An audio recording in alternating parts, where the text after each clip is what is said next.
আমার ইউটিউব চ্যানেলে আপনাদের স্বাগত জানাই। তো আজকে আমি এসেছি হুগলির কোন্নগরে অবনীন্দ্রনাথ ঠাকুরের বাগানবাড়ি দেখাবার জন্য আপনাদের। তো আমরা দেখব অবনীন্দ্রনাথ ঠাকুরের বাগানবাড়ি।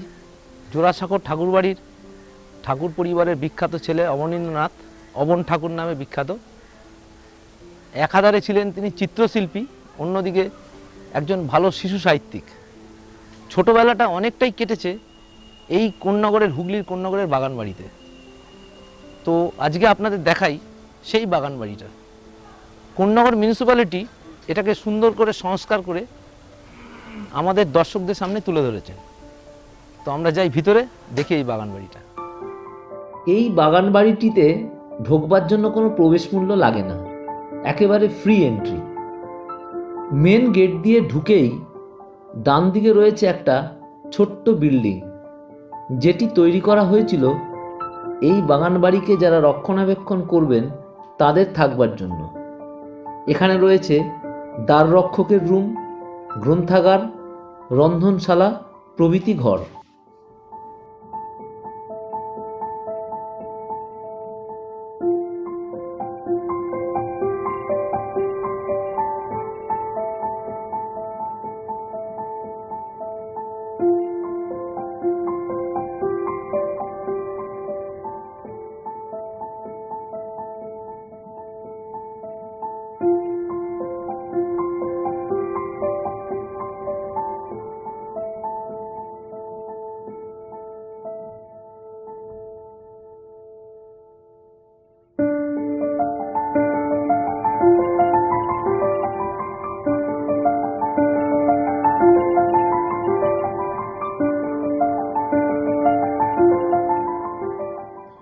এরপর ঠিক মাঝ বরাবর সোজা রাস্তা চলে গেছে একেবারে অবন ঠাকুরের বসত বাড়ির দিকে।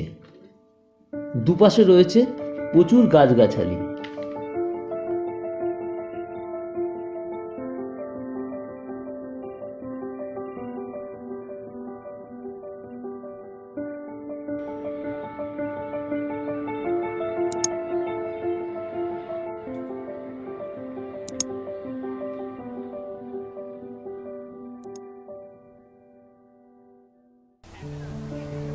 অবনীন্দ্রনাথের বাগানবাড়িতে এসে অবনীন্দ্রনাথ ঠাকুর সম্বন্ধে দু একটা কথা না বললেই নয়।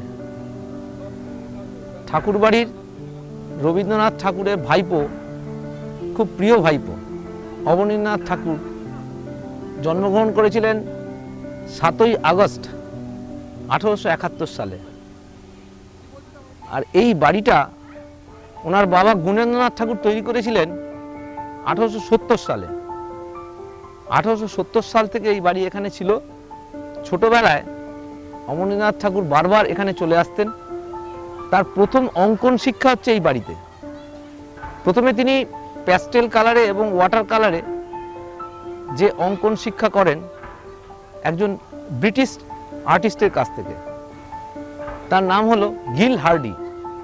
তো গিল হার্ডির কাছে তিনি শিখেছিলেন এখানে ওয়াটার কালার এবং প্যাস্টেল কালার। পরবর্তীকালে তিনি অয়েল পেন্টিং শিখেছিলেন চার্লস প্রামারের কাছ থেকে এবং তার অ্যাপ্লিকেশন করেন কৃষ্ণলীলা ফটোতে। কৃষ্ণলীলা পেন্টিং তিনি করেন 1895 সালে। 1895 সালে যে কৃষ্ণলীলা পেন্টিং করেছিলেন তিনি, বিখ্যাত কৃষ্ণলীলা পেন্টিং, সেটি হচ্ছে তার প্রথম ওই শেখা পেন্টিংয়ের পরেই এটা খুব বিখ্যাত পিকচার হয়। পরবর্তীকালে তিনি বিভিন্ন আর্ট স্কুলের শিক্ষকতা করেছিলেন এবং তিনি শান্তিনিকেতনে দীর্ঘদিন শিক্ষকতা করেছিলেন। এখানে তিনি তার বাবার সাথে চলে আসতেন এবং দীর্ঘ সময় লেখাপড়া করা, পেন্টিং চর্চা করা এবং অন্যান্য কাজে তিনি এখানে সময় কাটাতেন।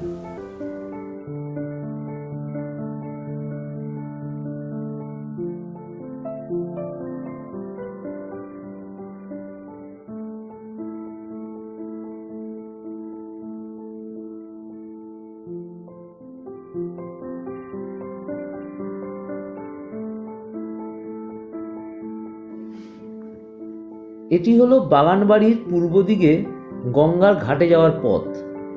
এই সিঁড়ি সোজা চলে এসেছে গঙ্গার ঘাটে। এই গঙ্গার ঘাটে অবন ঠাকুর ছোটবেলায় অনেক সময় কাটিয়েছিলেন। এখানে বসে তিনি ছবি আঁকতেন এবং এই ঘাটের থেকে নৌকোয় গঙ্গায় নৌকোবিহার করতেন।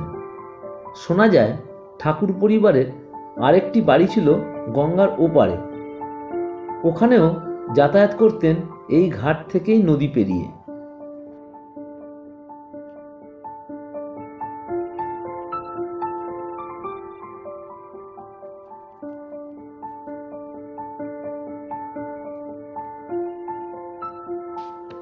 এই হলো অবন ঠাকুরের পিতা গুণেন্দ্রনাথ ঠাকুরের বাগানবাড়ির বাসগৃহগুলি। এই ঘরগুলি দীর্ঘদিন জীর্ণ অবস্থায় পড়েছিল।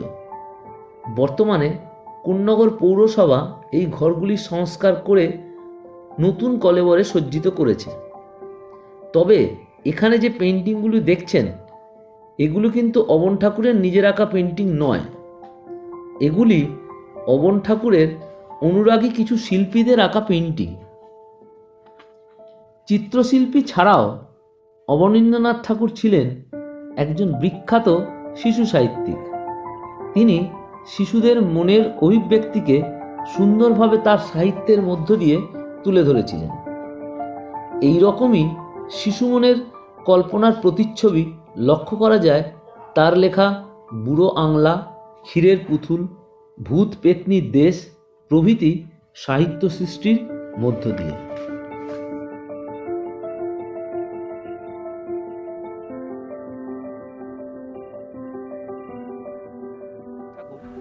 অবনীন্দ্রনাথ ঠাকুরের পিতা গুণেন্দ্রনাথ ঠাকুর এখানে চলে আসতেন এবং রাইফেল শিক্ষা করতেন। এইভাবে এইখানে শৈশব কেটেছে বহুদিন তার। তো বাগান বাড়িটি দীর্ঘদিন পরিত্যক্ত অবস্থায় পড়েছিল। তো পরবর্তীকালে বিগত 15 বছর এই বাগান বাড়িটি ছিল সতীশ লাখটিয়ার অধীনে। সতীশ লাখটিয়ার কাছ থেকে কোন্নগর মিউনিসিপ্যালিটি এই বাগান বাড়িটি নিয়ে নেয় এবং সংস্কার করে, এবং এইটি 2007 সালে ওয়েস্ট বেঙ্গল হেরিটেজ কমিশন এই জায়গাটিকে হেরিটেজ সাইট হিসাবে ঘোষণা করে, পশ্চিমবঙ্গের হেরিটেজ সাইট। এবং এটি বর্তমানে কোন্নগর মিউনিসিপ্যালিটি এটিকে রক্ষণাবেক্ষণ করছে এবং সুন্দর করে গড়ে তুলেছে ভিজিটরদের জন্য।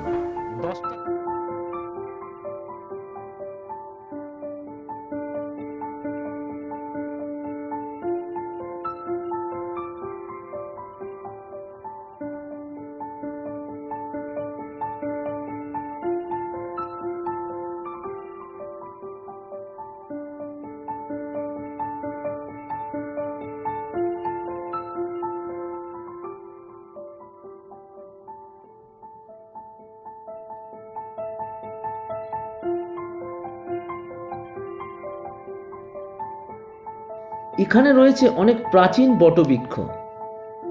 চারিদিকে অনেক ঝুড়ি নেমে এসেছে এই বৃক্ষের শাখা থেকে। তাতেই বোঝা যায় এর বয়স বেড়েছে। প্রাচীন বটবৃক্ষ ছাড়াও এখানে রয়েছে উন্নত জাতের আম গাছ, পেয়ারা গাছ, কাঁঠাল গাছ, লিচু গাছ, বেল গাছ ও আরও নানা ধরনের বনস্পতি।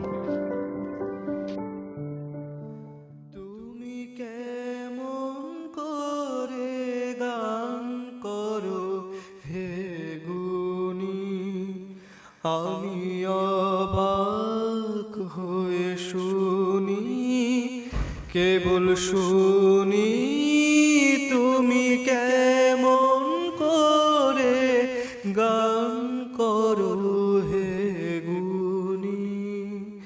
আমি অবাক হয়ে শুনি, কেবল শুনি তুমি কেমন করে গান করো হে গুণী। সুরের আলোয় ভুবন ফেলেছে, সুরের হাওয়া চলে গগন বেয়ে। সুরের আলোয়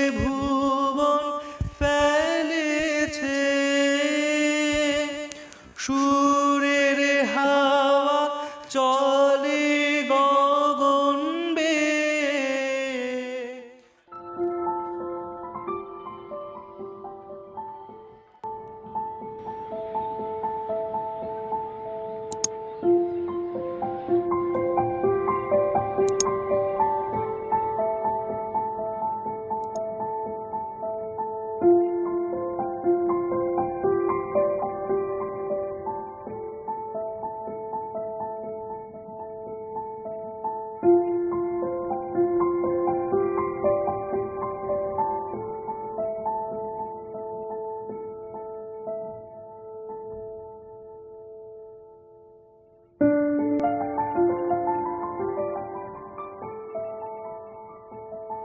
দশটা থেকে 5টা এই বাগানবাড়ি খোলা থাকে।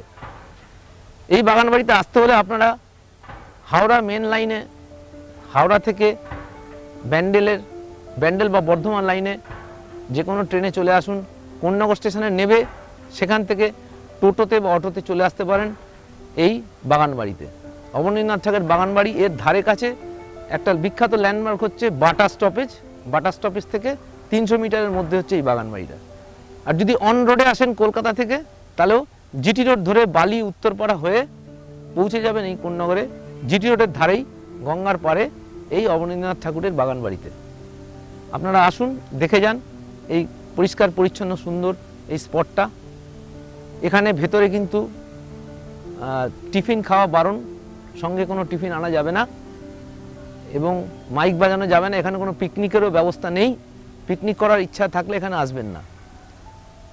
তো বাগানবাড়িটি ঘুরে দেখে আমার একটা জিনিস মনে হয়েছে, সেটা একটু আপনাদের কাছে শেয়ার করি, যে এখানে কিছু অবনীন্দ্রনাথ ঠাকুরের কালেকশান থাকলে খুব ভালো হতো। যে পুরনো যদি কিছু কালেকশান থাকলো, এটা এখানে পেলাম না, এটা খুব আমার কাছে একটু আফসোসের বিষয়। তা আপনার কাছে এটা শেয়ার করছি। এই বাড়িরও বিভিন্ন অংশ ভাঙাচোরা হয়ে গেছিলো, সেগুলো রক্ষণাবেক্ষণ করেছে এখানকার মিউনিসিপ্যালিটি। তো ওভারঅল জায়গাটা ভালো, ছোট একটা জায়গা, ঘুরে যান অল্প সময়ের জন্য, কিছু সময় কাটানোর জন্য খুব ভালো জায়গা, গঙ্গার ধারে, ভালো দৃশ্য। ঠিক আছে, ভালো থাকবেন আর আমার চ্যানেলটা দেখতে থাকুন। যারা আমার চ্যানেলে নতুন, তারা এই চ্যানেলটা প্লিজ সাবস্ক্রাইব করুন আর নোটিফিকেশান বেলটা ক্লিক করুন আগামী দিনে ভিডিওর নোটিফিকেশান পাওয়ার জন্য। আর আমার ভিডিও ভালো লাগলে লাইক করুন আর বন্ধু বান্ধবের কাছে প্রচুর শেয়ার করুন। ভালো থাকবেন, সুখে থাকবেন আর আমার চ্যানেল দেখতে থাকুন। ধন্যবাদ।